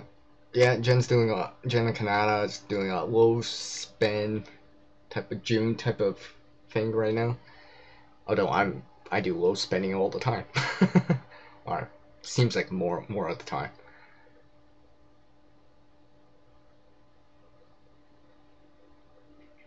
Yes, Jen always makes me hungry. Although we do share a very common thing called coffee, and we live here in Canada where we talk in Celsius and in Canadian funds. Just kidding. Just kidding.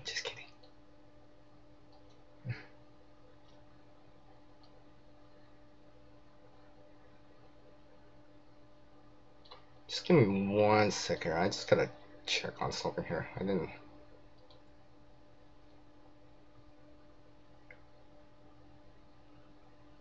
Just give me 1 second here. Sorry about that, guys. Okay. I just had a notification there. I just had to check. Anyways, going back to what you guys are talking about. Plus 40 Celsius. I'm assuming Celsius, which is like, what? Whatever it is in Fahrenheit. Yeah, put me in the fridge.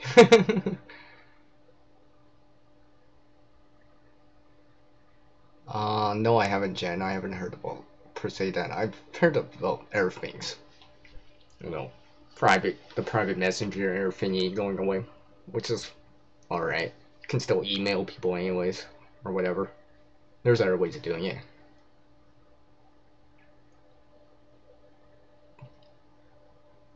Beer stained coffee? Okay. Okay.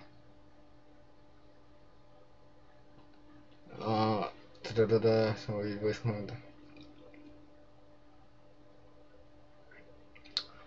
out west here, it's usually July. Now I have seen in late August, like August 31st, where it has flurries has hit this area, but that's really extremely rare. So it has, I've seen it before though, but I have not seen it in a very long time. It's extremely rare. It's probably like once every 10 years, maybe at the most. Maybe even once every 20 years. It's rare for that to happen. But probably as rare as seeing showers, rainfall in January here. Has it happened? Yes. Is it very rare? Probably as rare as seeing snow in August. Or flurries in August. So.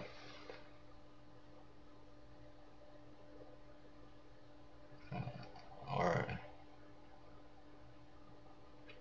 Yeah, the notifications. That's why I decided to schedule an event as much as I can.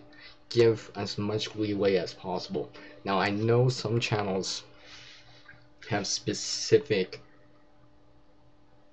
days of the week that they live stream. Yeah, you know, that helps too, but sometimes certain people can't come on to those live streams for whatever the reason is. You know, we all live in different time zones and stuff like that. The time zone changes and stuff like that. And, you know, day, night, school, work, play, family, prior commitments and stuff like that. It's hard. I think this is why I do my live streams at different times. Give other people a chance to come in.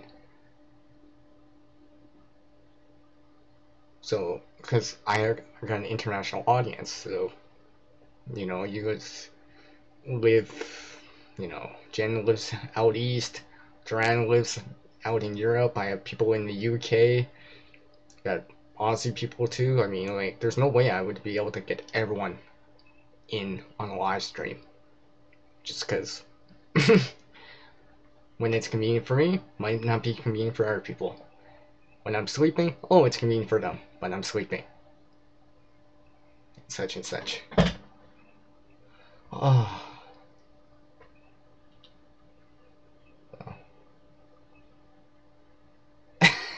Yes, that's what a Z notification is. It's called when your finger slips. Just kidding.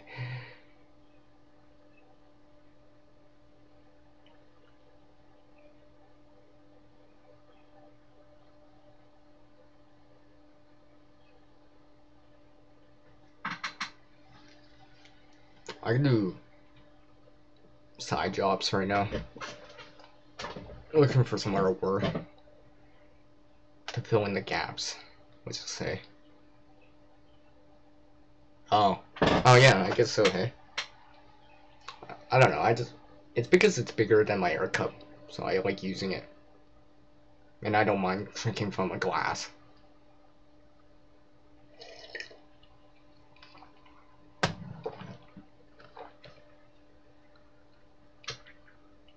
Oh wow, Joran, that's awesome. That's very, very awesome indeed.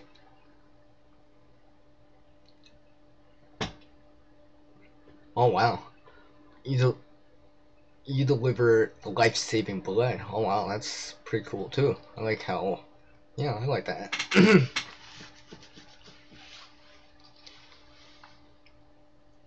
You definitely keep busy, that's for sure.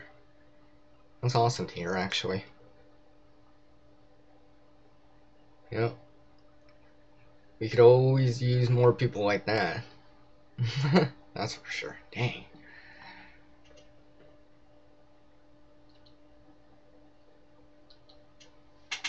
So it's...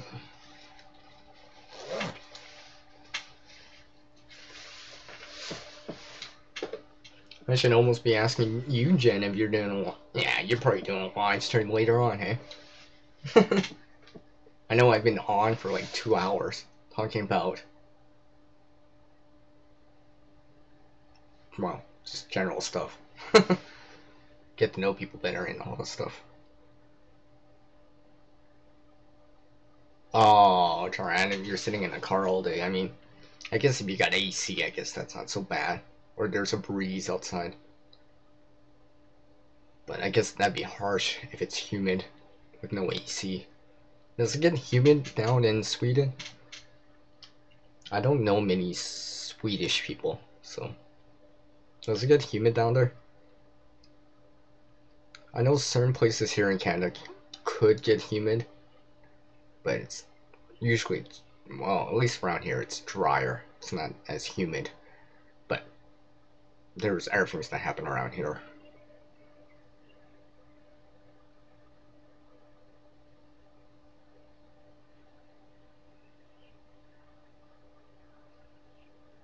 Oh, okay, that's awesome to hear, Joanne. Yeah. It's harsh, let's just say, without the AC at times. I mean, if you got other means of staying cool, that might help, but having AC does help. I mean,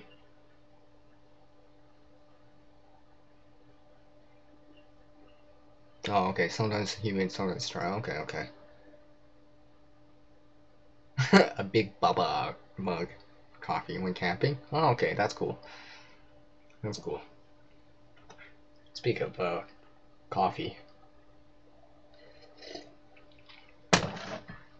Might as well have another sip here. Sheesh.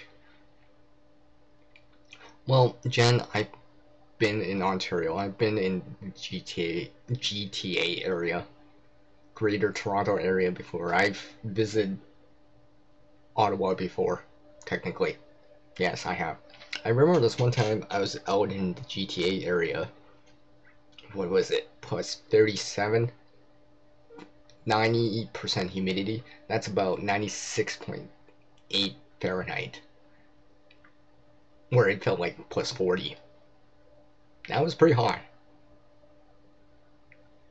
Because I'm not usually used to temperatures like that out west here for me.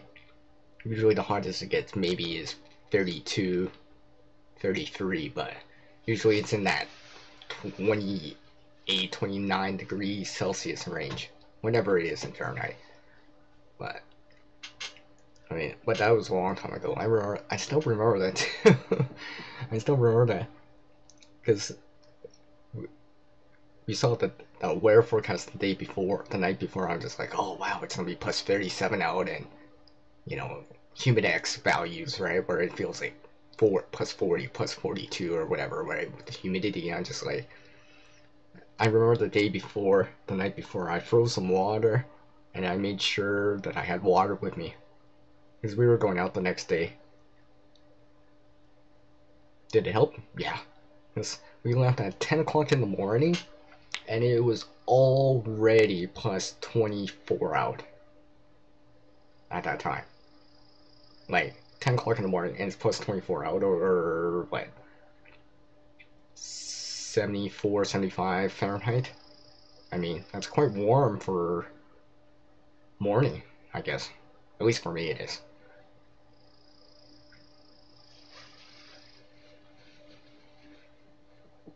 No, it's not 6 in the morning.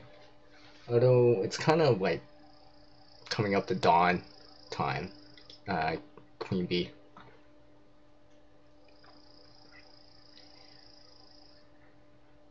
Oh, okay, okay.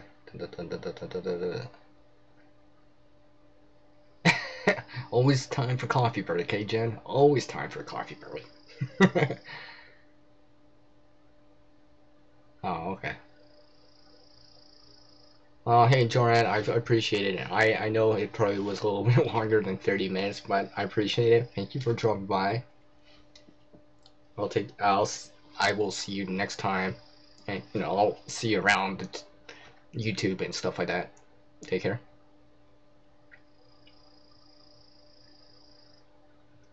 So yeah, well, yeah. So coming back to it, yeah, I've been out east before. I've I've been down in the GTA area. I've seen Yonge Street, Queen Street, and all that stuff. Still remember it. It's been a while though. I have not been out east in a long time actually. Um, let's see. I've seen the Parliament buildings in the nation's capital. I've been out in Quebec, the province, both in Montreal and in Quebec City. You know, where I've seen the church or chapel that Celine Dion got married in, and stuff like that.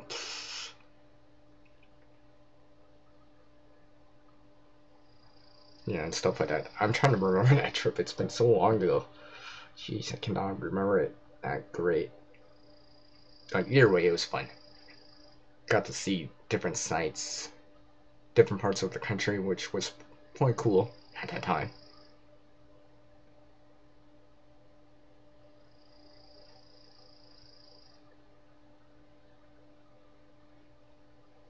Oh, yeah.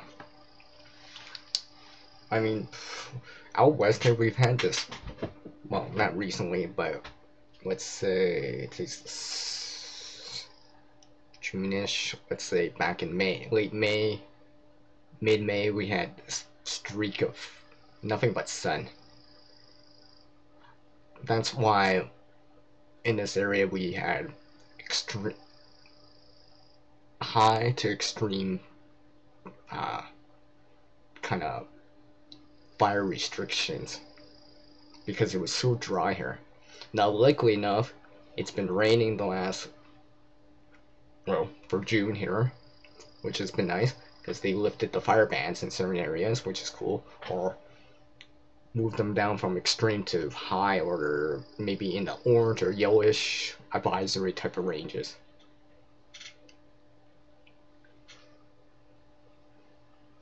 But right now it's been quite cool actually. I don't think the temperature's been that high here. I remember back in May it was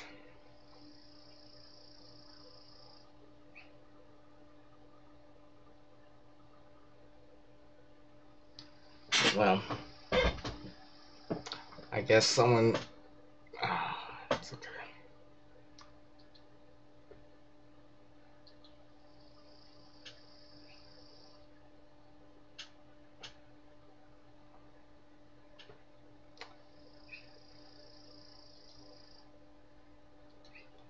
Anyways, I think what I'm gonna do here, because I gotta deal with something. What I'm gonna do here is I'm gonna come back on in a little bit here. I'm gonna take a short break here. I gotta cool down anyways and get some coffee here. So I appreciate people that dropped by on this live stream. And hopefully, you know, you found it either informative or at least entertaining. I know it's a bunch of talk. It's not like the creation mode videos or, you know, whatever. Or these like dramatic fire videos or whatever, but hopefully everyone liked it all the same. So again, as the world changes, so must oneself. To reach a new level of skill and knowledge, one must practice. A single person can't help everyone in this world, but one person can help someone in this world. Until the next video for me, it's peace out from Creative Redundancy. And thank you for everyone that dropped by. I appreciate it. Take care.